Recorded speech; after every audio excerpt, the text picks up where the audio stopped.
dipecat karena jadi kepiting itu kenapa waktu itu? Gak usah, itu gak Gak usah. perform ya?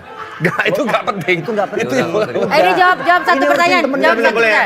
pertanyaan. Saya jelaskan kenapa dia dipecat ya. Nah, coba. Kenapa? Oke. Coba dong. Dia tahu boleh. Penasaran kita. Aku penasaran banget. Manajemen berlaku tidak adil.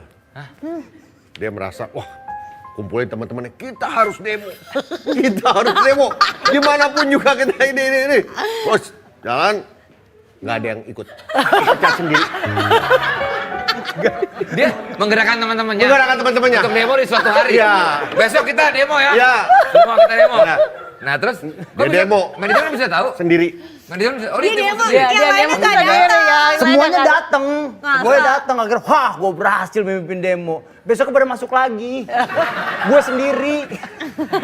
Akhirnya dipecat. Akhirnya gue dipecat. Akhirnya jadi kepiting siapa? Yang jadi kepiting siapa? Kepiting beneran.